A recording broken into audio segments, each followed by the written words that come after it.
غالباً علامہ اصمعی رحمۃ اللہ علیہ کا قول ہے کہ ان کو چند جملوں کے بارے میں تحقیق کرنی تھی، ریسرچ کرنی تھی کہ اس کا اصل مطلب کیا ہے۔ قرآن میں بار بار متاع آیا ہے، یہ دنیا کی زندگی متاع ہے۔ متاع کسے کہتے ہیں؟ تو کہتے ہیں میں جنگلوں میں نکلا، دیہاتوں میں، اس لیے کہ عرب اصل زبان دیہاتیوں کی، تو وہاں تحقیق کے لیے دے گا۔ تو میں ایک جگہ جا رہا تھا، وہاں ایک چھوٹا سا بچہ تھا، اس کی ماں کہیں گئی ہوئی تھی، وہ بچہ ادھر تھا، تو ماں جب آئی تو بچے نے ایک شکایت کی ماں سے۔ ماں نے کہا، اور بچے نے کہا یا امہ جاء الرقیم واخذ المتاع وتبارک الجبل۔ تبارک کا معنی معلوم کرنا تھا ان کو، رقیم کے معنی معلوم کرنا تھا، اور متاع کا معنی معلوم کرنا تھا۔ اس بچے نے چھوٹے سے جملے میں سب کے معنی بتا دیا، ان کو سمجھ میں آ گیا کہ ان کے اصل معنی یہ ہے۔ بچے نے کہا امی آپ تو یہاں سے چلی گئی، پیچھے سے کتے کا پلہ آیا، رقیم، سورہ کہف میں اصحاب الرقیم آیا ہے، کتا، تو وہ سمجھ گئے کہ رقیم کے اصل معنی کتے کے ہیں، کہ جاء الرقیم، کتے کا پلہ آیا، اخذ المتاع، وہ جو آپ کپڑا جس سے برتن صاف کرتی ہے نا، کالا پڑا، کہیں تیل لگے ہوئے، مرچی لگی ہوئی ہے، اس کو صافی کہتے ہیں، صفائی کرنے والا، جس سے صفائی کی جائے، کہ وہ کپڑا لیا، وتبارک الجبل، پہاڑ کے اوپر چڑھ گیا۔ تبارک کے معنی آتی ہے بلندی پہ چڑھنا، اللہ کے لیے کہ تبارک، وہ بلندی والا، برکت والا ہے۔ تو امام اصمعی نے کہا ان کے معنی یہ ہے حقیقت۔ تو متاع کے معنی، متاع کسے کہہ رہے ہیں؟ وہ گندا کپڑا جس سے ہر چیز صاف کی جا رہی۔ قرآن دنیا کے بارے میں کہتا ہے ساری دنیا اور یہ دنیا کی رنگینی اور دنیا کا سارا ساز و سامان متاع ہے، برتنے کی چیز ہے بس۔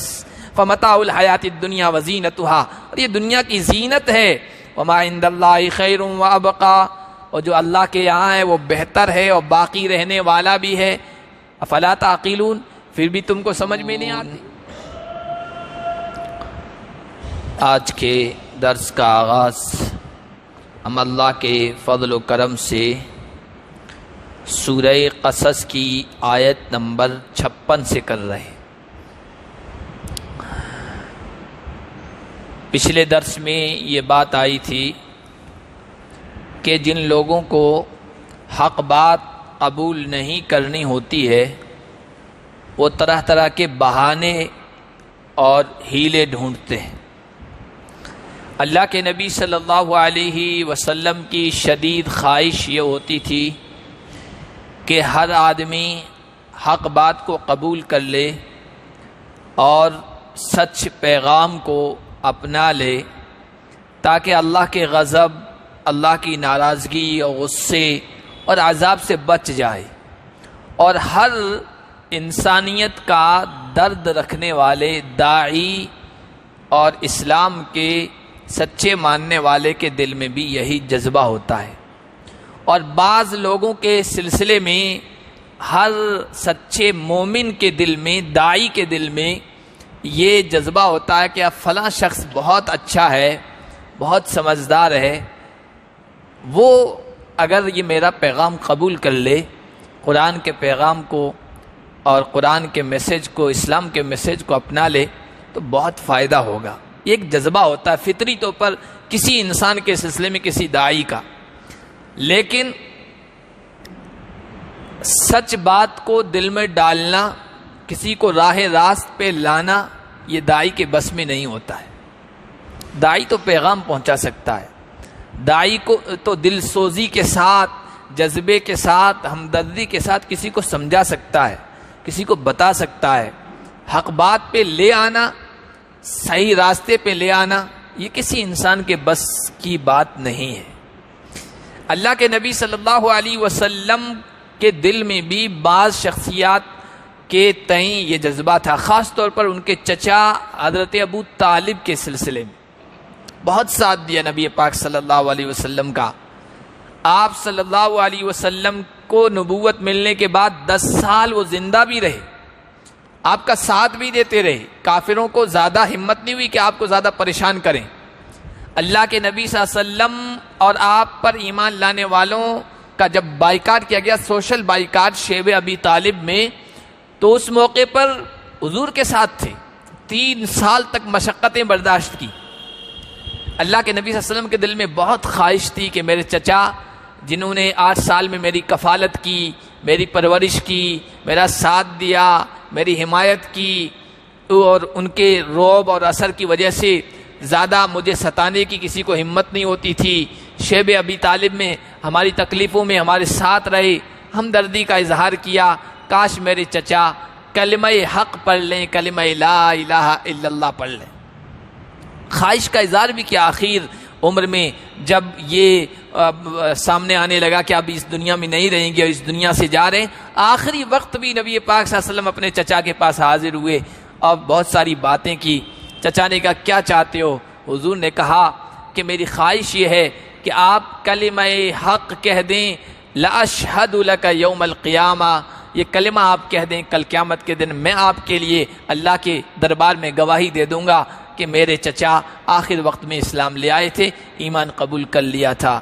لیکن ابو طالب نے کہا، یہ ابو جہل اور دوسرے جو قریش مکہ بڑے بڑے لوگ موجود تھے، کہ اگر میں بھتیجے تمہارے دین کو قبول کر لیتا ہوں تو یہ لوگ کہیں گے دیکھو اپنے باپ دادا کے دھرم کو آخری وقت میں چھوڑ دیا تھا، اس لیے اب میں چاہتا ہوں کہ اموت علی اشیاخی عبد المطلب و مناف و ہاشم، میں اپنے پرکھوں اپنے باپ دادا کے دھرم ہی پر مرنا چاہتا ہوں اور ان کے طریقے پر اس دنیا سے رخصت ہونا چاہتا ہوں، کلمہ حق قبول نہیں کیا۔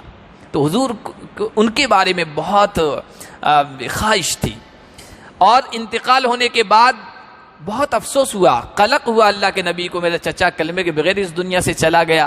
چنانچہ کہا اب میں کیا کر سکتا ہوں، لا استغفرن لک، چچا اب میں تمہارے لیے مغفرت کی دعا کرتا رہوں گا جب تک کہ مجھے منع نہ کیا جائے۔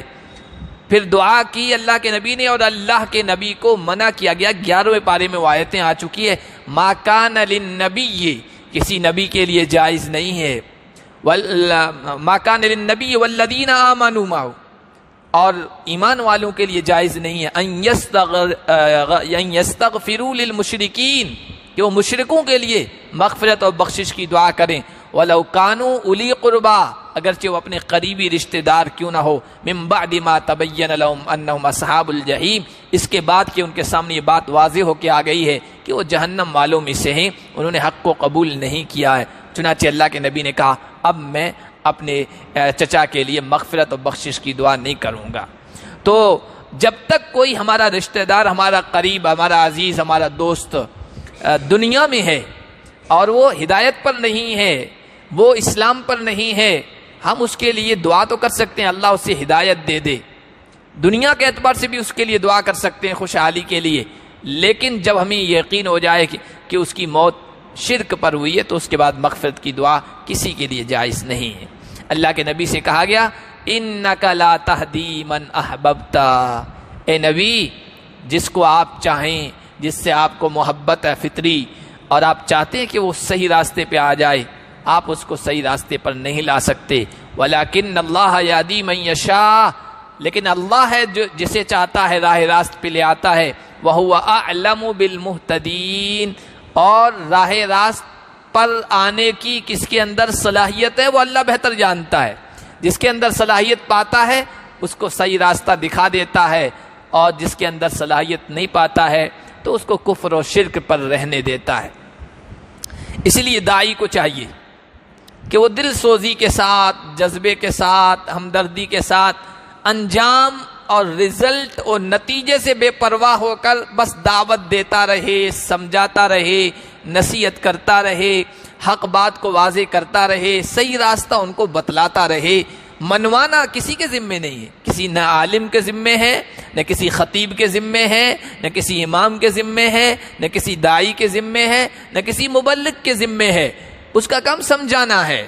اب اگر کوئی راہ راست پہ نہیں آتا ہے تو کوئی کہ سمجھایا نہیں، سب سمجھا رہے ہیں، نبیوں نے بھی تو سمجھایا، اللہ کے ولیوں نے بھی تو سمجھایا، ان کے سمجھانے میں کوئی کسر رہی ہوگی، لیکن نوح نبی ہیں جلیل القدر، بیٹا نہیں مانا تو نہیں مانا، بیوی نہیں مانی تو نہیں مانی، نبی پاک صلی اللہ علیہ وسلم کتنی چاہت کے ساتھ اپنے چچا کو کہہ رہے ہیں جاتے وقت مجھے میرے کان میں سنا دو بس کلمہ، میں کل قیامت کے دن گواہی دے دوں گا، لیکن نہیں ہوا۔ وَقَالُوا إِن نَتَّبِعِ الْهُدَى مَعَكَ نُتَخَطَّبْ مِنْ أَرْضِنَا، تو جن کو نہیں ماننا ہوتا وہ بہانے بنا لیتے ہیں، یہ بات پچھلے درس میں آئی۔ اب کفار مکہ کے سلسلے میں بات کہی جا رہی ہے، وہ بھی بہانہ بناتے تھے، حق بات کو قبول نہ کرنے اور حق بات کا انکار کا بہانہ بناتے تھے۔ بہانہ کیا تھا ان کا؟ اللہ کے نبی سے کہا کرتے تھے، محمد ما قلت فهو حق، آپ جو کہہ رہے ہیں وہ سچ ہے، حق ہے، ہمیں پتہ ہے، لیکن ہمیں ڈر ہے، اندیشہ اس بات کا ہے کہ اگر ہم تمہارے پیغام کو قبول کر لیں تو یہ اطراف کے جو قبیلے ہیں، عرب کے جو لوگ ہیں، عرب کے باشندے ہم پر ٹوٹ پڑیں گے، ہمیں کچا کھا جائیں گے، ہمیں زندہ نہیں رہنے دیں گے۔ اس ڈر سے ہم تمہاری حق بات کو قبول نہیں کر رہے ہیں، اسلام کو قبول نہیں کر رہے ہیں۔ اگر یہ خطرہ نہ ہوتا تو تمہارا پیغام ہم قبول کر لیتے۔ یہ کہتے ہیں ان نتبع الہدی معک نتخطب من ارضنا، اگر ہم ہدایت کو اپنا لیں آپ کے ساتھ تو ہم اپنی زمین سے اچک لیے جائیں گے، لوگ عرب کے ہمیں کچا کھا جائیں گے۔ یہ بہانہ بنا رہے ہیں۔ اس بہانے کی کیا حقیقت ہے؟ اللہ نے اس کو کھولا ہے، کہا کہ اولم نمکن لہم حرما آمنا، یہ کہتے ہیں عرب لوگ ہمیں کچا کھا جائیں گے، کیا ہم نے ان کو طاقت اور قوت نہیں دی، جگہ اور ٹھکانہ نہیں دیا ایسے حرم کے اندر جو بالکل مامون ہے؟ عرب جس وقت قرآن نازل ہو رہا تھا، عرب و مکہ اور مکہ کے اطراف کا یہ ماحول تھا کہ کوئی جگہ مامون اور محفوظ نہیں ہوتی تھی، لوٹ مار کا ماحول تھا، جنگ و جدال کا، قتل و غارت گری کا، ڈاکہ زنی کا، رہ زنی کا، کوئی شاہراہ، کوئی راستہ محفوظ نہیں تھا، کوئی قافلہ محفوظ نہیں تھا۔ جہاں کوئی قافلہ ملتا تھا ڈاکہ زنی کی جاتی تھی، اس کا مال لوٹ لیا جاتا تھا۔ سال کے 8 مہینے یہی چلتا رہتا تھا، یعنی 2/3 حصے سال کے لوٹ مار کا ماحول ہی رہتا تھا، کوئی انسان اور کوئی قافلہ محفوظ نہیں تھا۔ صرف 4 مہینے تھے جو حرمت والے تھے۔ الحج اشہر معلومات ہے نا، اور یسالونک عن الشہر الحرام، محترم مہینے کے بارے میں لوگ آپ سے سوال کرتے۔ 4 مہینے کیا کرتے تھے؟ ہتھیار ڈال دیا کرتے تھے، یہ 4 مہینے۔ اور حدیث شریف میں آیا، بخاری میں بھی موجود ہے، یمن کے اطراف میں ایک قبیلہ آباد تھا، قبیلہ عبد القیس، وفد عبد القیس، یہ اللہ کے نبی کے پاس آیا اور آ کر کہنے لگا، یا رسول اللہ ہم ایمان لے آئے ہیں اور ہم بار بار آپ کے پاس نہیں آ سکتے، اس لیے کہ بیچ میں قبیلہ مضر ہے، وہ ہمیشہ مزاحمت کرتا ہے، ہمارا مقابلہ کرتا ہے، اس کی طرف سے لوٹ مار کا اندیشہ ہوتا ہے۔ محترم مہینوں میں ہم آپ کے پاس آ سکتے ہیں، ظاہر سی بات یہ بار بار آنا نہیں ہوگا، اس لیے آپ ہمیں ایسی تعلیم دیجیے، ایسی جامع، ایسی مختصر، ایسی تعلیم جو ہمیشہ ہمارے کام آئے اور بعد میں زیادہ پوچھنا نہ پڑے۔ تو عرب کا یہ عام ماحول تھا، لیکن اللہ تعالیٰ نے اس ڈاکہ زنی کے قتل و غارت گری کے ماحول میں بیت اللہ کو، حرم شریف کو یہ عزت، یہ عظمت عطا کی تھی کہ حرم کے اندر کوئی ڈاکہ نہیں مارتا تھا پورے سال، ہر شخص مامون و محفوظ تھا، اور ہر قافلہ حرم کے اندر اگر ہے تو محفوظ ہے۔ باپ کا قاتل بھی اگر حرم کے اندر آ جاتا تھا تو کوئی اس کو چھیڑتا نہیں تھا۔ حالانکہ انتقامی جذبہ عربوں کے اندر کیا تھا وہ سب آپ بار بار سنتے رہتے ہیں، لیکن حرم کی عظمت کی وجہ سے کوئی کسی کو چھیڑتا نہیں تھا۔ یہ اللہ تعالیٰ نے حرم کو عظمت عطا فرمائی تھی، اور بیت اللہ کی وجہ سے، خانہ کعبہ کی وجہ سے، حرم کی وجہ سے، چونکہ قریش کے لوگ اس کے مجاور تھے، اس کے ذمہ دار تھے، اس کے متولی تھے، اس حرم کی وجہ سے قریش کے لوگوں کی بھی عظمت لوگوں کے دلوں میں تھی۔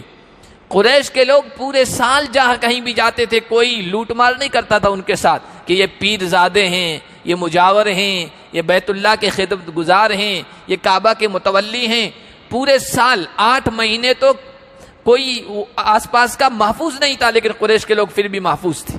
اللہ نے ان پر یہ بڑا احسان فرمایا تھا، اور اللہ نے کہا نا، الم تر کیف فعل ربک باصحاب الفیل، اللہ تعالیٰ نے جب حرم کی طرف غلط نگاہ اٹھانے والے ابرہا کو، ہاتھی والے کو بھی عبرت کا نشانہ بنا دیا، کیا کیا اصحاب فیل کے ساتھ، ہاتھی والوں کے ساتھ؟ کیا اس کی تدبیر کو، اس کی سازش کو اللہ نے ناکارہ نہیں کر دیا، بیکار نہیں کر دیا؟ اس اللہ کی عبادت کرو، اس پر ایمان لے آؤ۔ اطعمہم من جوع وآمنہم من خوف، بھوک کے باوجود تمام عرب بھوک کی وجہ سے تڑپتا تھا، پریشان رہتا تھا، تمہیں کھلایا اللہ نے کعبہ کی برکت سے، حرم کی برکت سے، اور سارا عرب خوف میں رہتا تھا، تمہیں امن عطا کیا، حفاظت عطا کی، سکون عطا کیا، تو اس اللہ پر ایمان لے آؤ۔ اللہ نے فرمایا، یہ کہتے ہیں کہ اگر ہم ایمان لے آئے، محمد صلی اللہ علیہ وسلم کو رسول مان لیا، سارا عرب اچک لے گا ہمیں، کیا ہم نے ان کو محفوظ حرم نہیں دیا جس میں ان کی زندگیاں محفوظ ہیں، اور یہ جہاں بھی جاتے ہیں ان کا قافلہ منزل مقصود تک پہنچ جاتا ہے، کوئی تعرض نہیں کرتا ہے، کوئی چھیڑ چھاڑ نہیں کرتا ہے قریشیوں کے قافلے کے ساتھ۔ یجبا الیہ ثمرات کل شیء رزقا من لدنا، اس حرم کی طرف ہماری طرف سے ہر طرح کا پھل، ہر طرح کی روزی کھینچ کھینچ کر لائی جاتی ہے۔ حالانکہ مکہ، آپ میں سے اکثر لوگ وہاں گئے ہوں گے، ورنہ آج کل تو سب نیٹ پر موجود ہے، آدمی ایک کلک کے ذریعے سے دیکھ سکتا ہے، بنجر زمین ہے، کوئی وہاں گلستہ نہیں ہے، کوئی نخلستہ نہیں ہے، کوئی نرسری نہیں ہے، کالے کالے پہاڑ ہیں، ایسا لگتا ہے کہ دھوپ کی تپش کی وجہ سے، سورج کی زیادہ گرمی کی وجہ سے جل کر راکھ کوئلے ہو گئے ہیں، اس طرح کا۔ اب کچھ محنت کر کے میدان عرفات وغیرہ میں درخت وغیرہ لگوا دیے گئے ہیں، دوسری جگہوں سے مٹی وغیرہ لا کر حاجیوں کے آرام کے لیے، ورنہ بنجر زمین ہے، پہاڑی زمین ہے، کالے کالے پہاڑ کھڑے ہیں، کوئی ذریعہ معاش، روزی کا ذریعہ وہاں نہیں تھا۔ اللہ تعالیٰ نے اس حرم میں یہ انتظام فرمایا، دنیا بھر کے پھل وہاں مل جاتے۔ یجبا الیہ ثمرات کل شیء رزقا من لدنا، اور یہ حضرت ابراہیم علیہ السلام اور اسماعیل کی دعا کا اثر تھا، حضرت ابراہیم کی دعا کا اثر تھا، اسماعیل اور ہاجرہ کی قربانیوں کا اثر تھا، ماں بیٹے کی قربانیوں کا اثر تھا۔ جب ماں بیٹے کو چھوڑ کے حضرت ابراہیم جا رہے ہیں تو اس وقت دعا کی تھی، ربنا انی اسکنت من ذریتی بواد غیر ذی زرع عند بیتک المحرم، پروردگار میں نے اس وادی غیر ذی زرع میں، اس وادی غیر ذی زرع میں، ایسی بنجر زمین میں جو کھیتی والی نہیں ہے، بے آب و گیا ہے، لقودق میدان ہے، کھڑے اونچے ڈراؤنے پہاڑ ہیں، اس میں اپنی ذریت کو، اپنی نسل کو یہاں آباد کر دیا ہے۔ میں نے یہاں اس لیے آباد کیا کہ تیرے شکر گزار بنے، پروردگار یہاں کوئی نہیں ہے، ماں اور بیٹا تنہا ہیں، تو ہے، انسانوں میں دوسرا کوئی مانوس کرنے والا نہیں ہے، پروردگار اب تو ایسا کر دے کہ اس جگہ کو ایسی بنا دے، تہوی الیہم، لوگوں کے دل اس کی طرف مائل ہو جائیں، لوگوں کے دل اس کی طرف مائل ہو جائیں کہ لوگ تمنا رکھیں، آرزو رکھیں، کاش ہم مکہ دیکھ لیں، اس وادی کو دیکھ لیں۔ حالانکہ لوگوں کی، عام لوگوں کی دیکھیے تو دل کس طرف کھنچتا ہے، کشمیر کے مرغزاروں کی طرف کھنچتا ہے، شملہ کی طرف کھنچتا ہے، مسوری کی طرف کھنچتا ہے، منالی کی طرف کھنچتا ہے، سوئٹزرلینڈ جیسے علاقوں کی طرف کھنچتا ہے۔ آدمی پکنک کہاں منانے جاتا ہے؟ جہاں سرسبزی شادابی ہو، دلکش منظر ہو، اٹریکٹیو سین ہو، ان علاقوں کی طرف جاتا ہے۔ لیکن یہ ابراہیم کی دعا کا اثر ہے کہ ہر ابراہیم کو ماننے والا، صاحب ایمان، محمد رسول اللہ پر ایمان لانے والا، غریب سے غریب تر کیوں نہ ہو، دل میں یہ تمنا رہتی ہے کاش ایک مرتبہ اس جگہ کو میں دیکھ لوں۔ تہوی الیہم وارزقہم من الثمرات، یا اللہ پھلوں کی روزی دے دے۔ عجیب و غریب دعا ہے، آپ ذرا غور کریں کبھی، کس جگہ کھڑے، جس جگہ کھڑے جنگل ہے، بے آب و گیا وادی ہے، وہاں ابراہیم دعا کرتے تو یہ کہتے اللہ کوئی جنگلی جانور جو شکاری جانور ہے، ہرن، نیل گائے، فلاں فلاں، اس کو بھیج دے یہاں ذبح کر کے کھا لیں، کیونکہ وہاں تو یہی ملیں گے، پھل کون سے وہاں ملیں گے۔ لیکن ایک مومن جب دعا کرتا ہے تو اس یقین کے ساتھ دعا کرتا ہے کہ میرا پروردگار یہ کرنے پر قادر ہے۔ ابراہیم نے اس قادر کی قدرت پر یقین رکھتے ہوئے کہا وارزقہم من الثمرات، ان کو پھلوں کی روزی دے، تاکہ انسانوں کو یقین آئے کہ اللہ ایسا کر سکتا ہے۔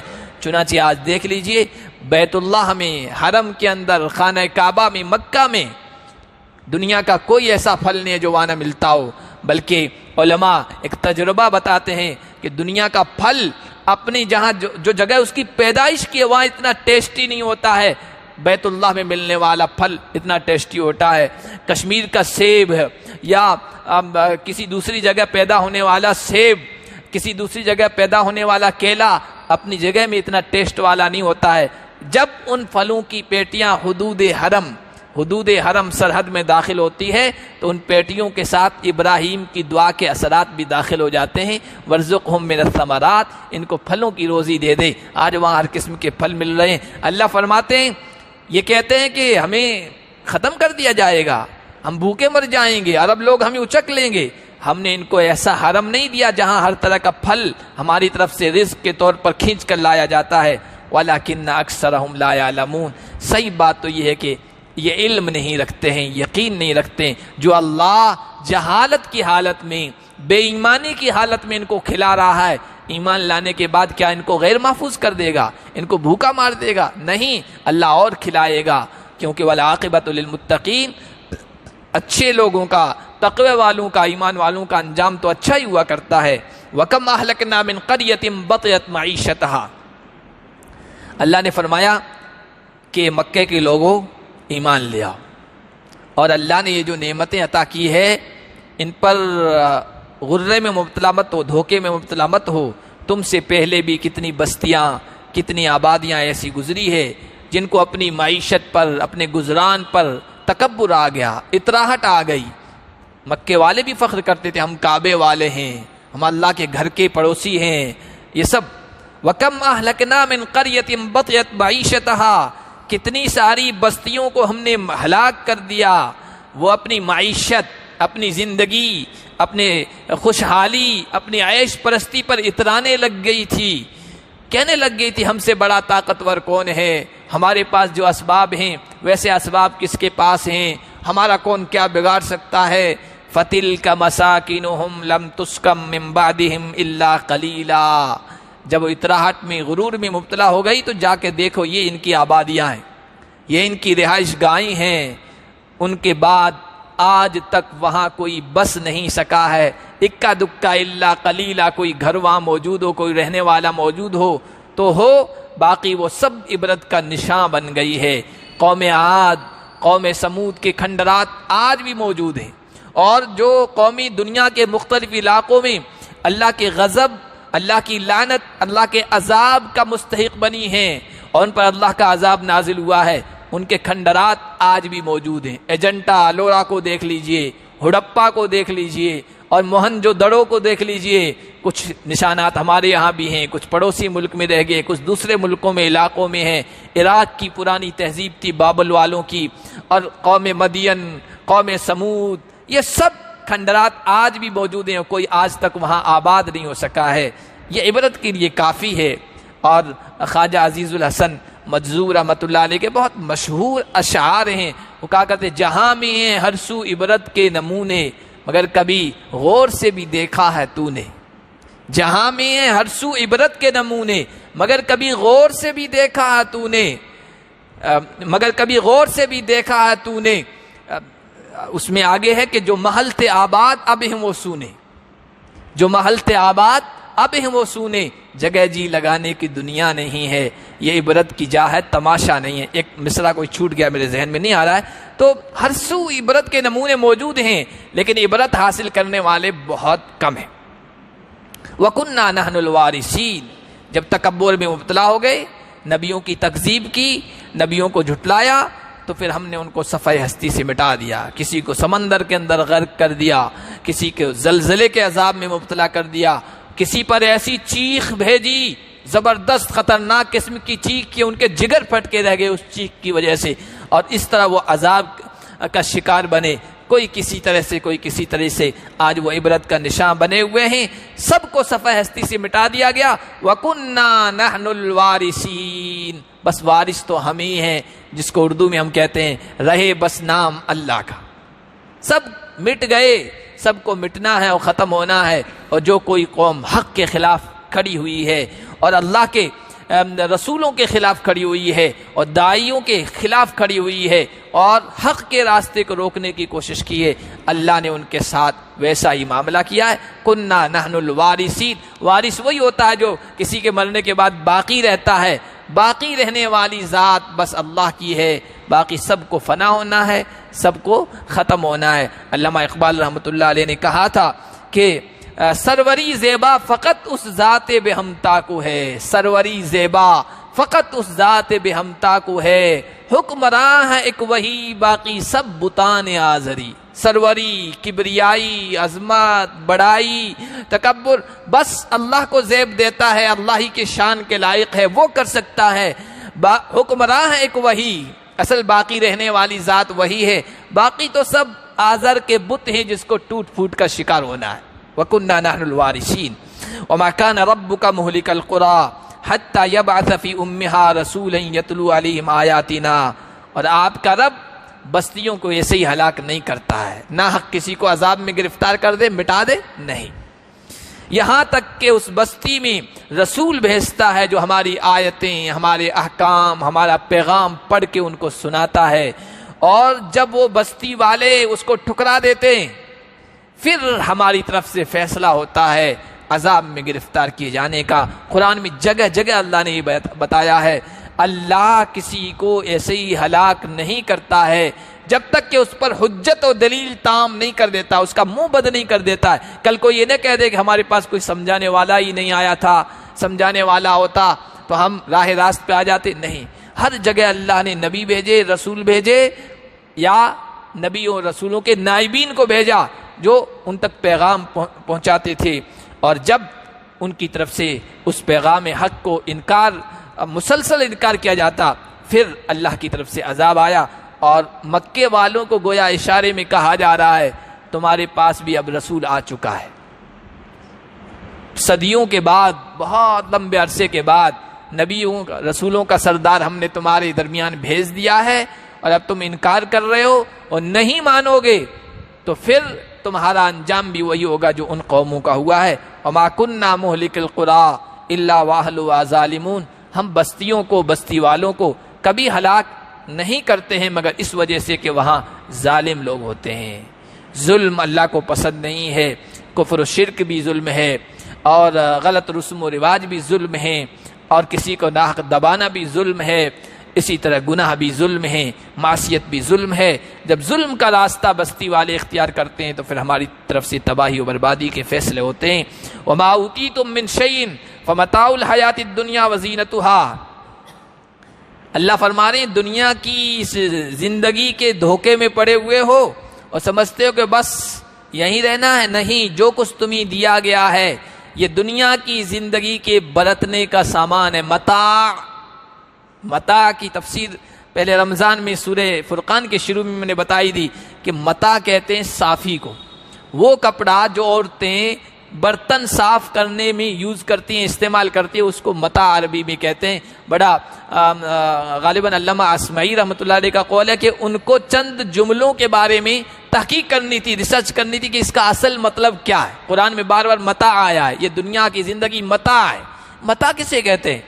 تو کہتے ہیں میں جنگلوں میں نکلا، دیہاتوں میں، اس لیے کہ عرب اصل زبان دیہاتیوں کی، تو وہاں تحقیق کے لیے دے گا۔ تو میں ایک جگہ جا رہا تھا، وہاں ایک چھوٹا سا بچہ تھا، اس کی ماں کہیں گئی ہوئی تھی، وہ بچہ ادھر تھا، تو ماں جب آئی تو بچے نے ایک شکایت کی ماں سے، ماں نے کہا، اور بچے نے کہا یا امہ جاء الرقیم واخذ المتاع وتبارک الجبل۔ تبارک کا معنی معلوم کرنا تھا ان کو، رقیم کے معنی معلوم کرنا تھا، اور متاع کا معنی معلوم کرنا تھا۔ اس بچے نے چھوٹے سے جملے میں سب کے معنی بتا دیا، ان کو سمجھ میں آ گیا کہ ان کے اصل معنی یہ ہے۔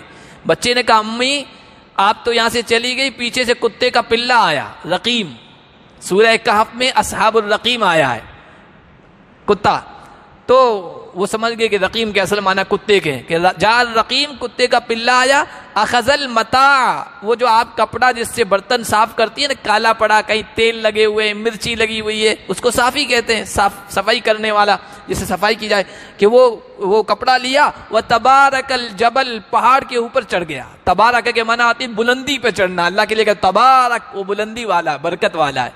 تو امام اسمعی نے کہا ان کے معنی یہ ہے حقیقت۔ تو متاع کے معنی، متاع کسے کہہ رہے ہیں؟ وہ گندا کپڑا جس سے ہر چیز صاف کی جا رہی۔ قرآن دنیا کے بارے میں کہتا ہے ساری دنیا اور یہ دنیا کی رنگینی اور یہ دنیا کا سارا ساز و سامان متاع ہے، برتنے کی چیز ہے بس۔ فمتاع الحیات الدنیا وزینتها، اور یہ دنیا کی زینت ہے۔ وما عند اللہ خیر وابقا، اور جو اللہ کے یہاں ہے وہ بہتر ہے اور باقی رہنے والا بھی ہے۔ افلا تعقلون، پھر بھی تم کو سمجھ میں نہیں آتی؟ پھر ایمان والا جو ہے وہ دنیا کی رنگینیوں میں الجھ کر نہیں رہتا ہے۔ حضرت عبداللہ ابن عباس کا ایک قول صاحب کشاف ایک تفسیر ہے، انہوں نے صاحب کشاف نے اپنی تفسیر میں لکھا، وہ کہتے تھے کہ المؤمن یتزود والمنافق یتزین والکافر یتمتع، ایمان والا جو ہے جس کے دل میں حقیقی ایمان ہے وہ اس دنیا کے سامان کو بس توشے کے طور پر استعمال کرتا ہے۔ اس دنیا میں جینا ہے، گزارا کرنا ہے، جس طرح مسافر سفر کے دوران توشہ لیتا ہے کہ سفر اچھی طرح سے کٹ جائے، مومن بھی دنیا میں سے یتزود توشے کے طور پر لیتا ہے، دنیا کے اندر مگن نہیں ہوتا ہے۔ والمنافق یتزین، منافق اس دنیا کی زینت میں، دنیا کی رنگینی میں الجھ کے رہ جاتا ہے، اور دنیا کی رنگینی میں الجھ کر وہ حق بات کو قبول نہیں کرتا، ڈاواں ڈول رہتا ہے۔ والکافر یتمتع، اور کافر یتمتع خوب سمیٹنے کی کوشش کرتا ہے، یاکلون کما تاکل الانعام، اس کے آگے سورہ محمد میں یتمتعون ویاکلون کما تاکل الانعام، کافر بس بٹورنے کی کوشش کرتا ہے، اس دنیا سے خوب فائدہ اٹھانے کی کوشش کرتا ہے، دنیا کو اس طرح کھاتا ہے جس طرح جانور کھاتا ہے، ہرا ہے کہ سوکھا ہوا ہے، سبزہ ہے کہ چارہ ہے، جائز ہے کہ ناجائز ہے، حرام ہے کہ حلال ہے، کچھ نہیں، بس منہ میں آنا چاہیے۔ کافر اس طرح زندگی گزارتا ہے، بس دنیا آنا چاہیے، صبح شام اسی میں مگن ہے۔ اور حضرت شیخ عبد القادر جیلانی رحمۃ اللہ علیہ کی کتاب ہے، اس کا نام ہے فتوح الغیب، بڑی اچھی نصیحتیں اس میں انہوں نے کی ہے۔ تو انہوں نے کہا کہ المنافق لقاف والمؤمن وقاف، منافق جو شخص ہوتا ہے وہ نگلنے والا، ہر چیز کو حاصل کرنے والا، بس ملنے چاہیے جو کچھ بھی ملے، جائز ناجائز کی کوئی تمیز اور کوئی فرق نہیں کرتا ہے۔ اور مومن وقاف، ٹھہرنے والا ہوتا ہے، کوئی بھی معاملہ اس کے سامنے آتا ہے وہ ایک قدم ٹھہر جاتا ہے، یہ جائز ہے کہ ناجائز، حلال ہے کہ حرام، میرے لیے درست ہے کہ نادرست ہے، یہ دین اور شریعت کے اعتبار سے میرے لیے اس چیز کا لینا اور استعمال کرنا جائز ہے ناجائز، چاہے وہ پہننے کا لباس ہو، چاہے وہ کھانے کے لیے خوراک ہو، چاہے وہ پینے کے لیے کوئی مشروب ہو، کوئی پینے کی چیز ہو، چاہے رہنے کے لیے مکان ہو، چاہے دنیا کا کوئی بھی اسباب میں سے کوئی سبب ہو، مومن وقاف، وہ پہلے ایک قدم ٹھٹک کر سوچتا ہے میرے لیے اس کا استعمال کرنا اور لینا درست ہے یا نہیں۔ نبی پاک صلی اللہ علیہ وسلم کے بارے میں یہ حدیث موجود ہے کہ آپ کی خدمت میں جب کوئی چیز پیش کی جاتی تھی تو تحقیق کرتے تھے کہ یہ چیز کیسی ہے، معلوم ہوتا تھا کسی نے ہدیہ و گفٹ میں دی ہے تو قبول فرما لیا کرتے تھے، اگر یہ معلوم ہوتا تھا کہ یہ صدقے کی آئی ہوئی ہے تو چھوڑ دیتے تھے کہ یہ ہمارے لیے نہیں ہے۔ ہر چیز کے بارے میں تحقیق کرتے تھے، ایسا نہیں کہ جو چیز آ گئی بس کو اس کا استعمال کر لیا۔ تو مومن یہ اس طرح دنیا کے ساتھ معاملہ کرتا ہے اور کافر اس طرح استعمال کرتے ہیں۔ آگے اسی کے سلسلے میں اللہ تعالیٰ نے کہا ہے کہ جو دنیا کو ترجیح دے رہا ہے اور جو دنیا کے مقابلے میں آخرت کو ترجیح دے رہا ہے وہ دونوں برابر کیسے ہو سکتے ہیں، اور ہم ان دونوں کے ساتھ یکساں اور برابری کا معاملہ کیسے کر سکتے ہیں، ایسا نہیں ہو سکتا ہے۔ انشاءاللہ اگلے درس میں پڑھیں گے۔ اللہ پاک ہم سب کو قرآن کی ہدایات کے مطابق زندگی بسر کرنے کی توفیق عطا